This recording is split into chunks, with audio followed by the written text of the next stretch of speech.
Hey, it's the Drifting Dad. I want to update you guys on the status of the LS Swap RX7. It's been a long time since I've made a video, and I've made a bunch of progress. So I finally got a drive shaft. This was made locally by L&R Transmissions. So it's got a yoke for the T5 transmission, and then this is the Mazda flange. They had everything built up. I gave them measurements. It's about 40 inches. And it bolts right in. One thing you want to do when you're doing your measurement, and definitely talk to your drive shaft shop first, but make sure the car is at ride height when you do your measurement, not at full droop. So go over here. You can see you want to take the measurement when the axle is supported by a jack or jack stand, or ideally jack stands, so that the weight of the car is on the rear axle. Ow. And that'll give you an accurate measurement from the flange to the transmission.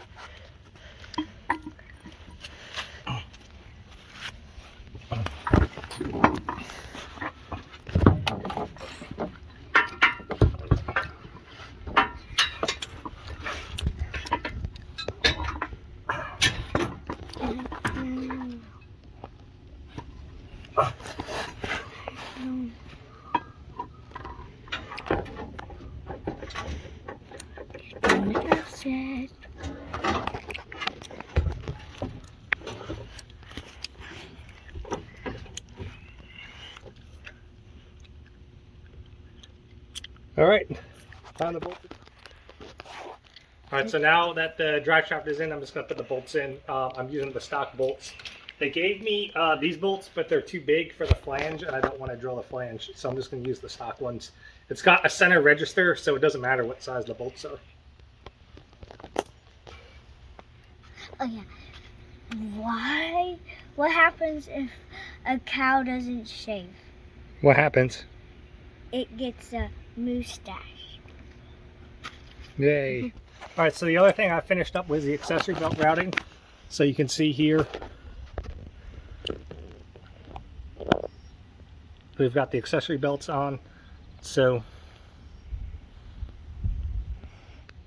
I made some brackets and I got some standoffs made to route the belt. This is like a 73-inch belt, I think.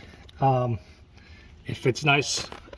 When I run the car, I'll show you later, it is nice and straight too. All right, so now I'm putting the air intake on. Things have changed a little bit since the last time because I wanted to make sure we could run a MAF on it. So we've got the MAF here. I got these intake adapters from Brian Tooley Racing. They seem to work great. And then we'll put a smaller cone filter on there, and you should be good to go. Now let me find the MAF wire. All right, here's the sensors for the MAF wiring, and then the intake air temperature sensor. So I'm going to put that somewhere near the air intake, and then just plug the MAF in and route everything nice. So here, Leah, come here.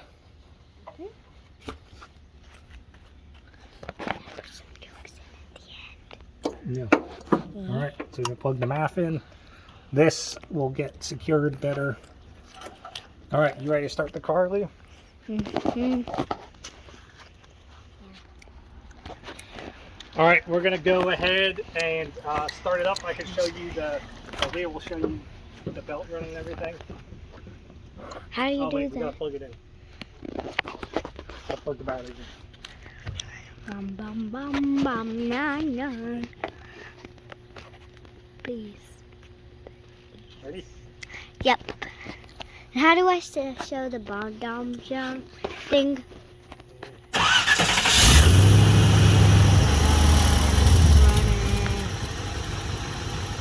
It's not as quiet as the rock one. See, it's nice and quiet. You can see the belt here working really nicely.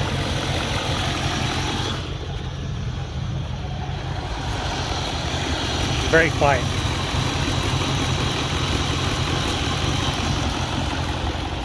I'm not going to run it too long because there's no water in it yet. Here's a shot of the exhaust. See, it's really simple. There's V-bands off the header, 2-inch exhaust, goes into a Y pipe, 2-inch inlets, 2-inch outlet, resonator, and then to the stock over the axle. And then you can kind of see back there a 2-inch muffler. So it's all super quiet. Not the greatest to make horsepower, but customer wanted something that was nice and quiet for a street car, and this fits the bill perfectly. What you got there, Leah? Stickers. Let me see. Whoa, those look pretty cool. Where can you get those? Am I selling them? Yeah. Yeah, we can get one on the website. They're like $2 or something, and I'll send it to you. $1 per each. Now it's more than $1. They're expensive to get made, but they're pretty cool. You think they're cool? Yeah. All right, cool. Get your stickers. Ready. All right, another thing I've been working on is the temperature sensor. So this is the stock temperature sensor, and this runs the gauge in the dash. So what I did is I bought one of these adapters for an 1.5-inch hose, really cheap off Amazon. This port is 1/8-inch NPT. This will be used for the steam vent from the engine on the LS. And then I'm going to drill and tap. This is an M8 by 0.75 thread. I'm going to drill a hole here, tap it, and this will go in. It'll look something like that. It'll be perfect. And then I'll just use the stock wiring. One other thing I've done is I've started on the throttle cable. I need to finish that up, but I can show you the progress that I've made. So right now we've got, this is the stock throttle cable. I've got a little bracket that was modified. I'm going to finalize that, but then this right here pulls the throttle. This is the stock throttle cable, so I'll just have to join the two. So we'll use a crimp to do that. I'm using like the stock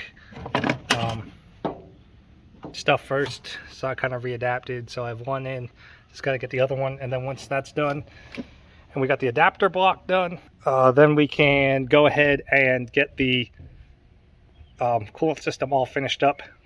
Ready? Yep. All right, the next thing I got to do is change the idler arm bushings. The ones on here are completely shot, which is not going to make it steer very well. So I got some new ones. I'm working on putting those in. That's good. Come on. Okay. All right, these are the bushings. Actually got them from the O'Reilly's. They were like the same price as Rock Auto, and I didn't have to pay shipping, so that worked out.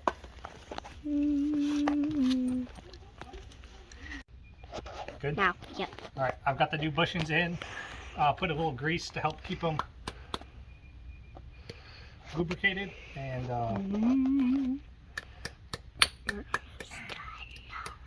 put it back in. Put a little grease on the inside too, so that they don't make any noise.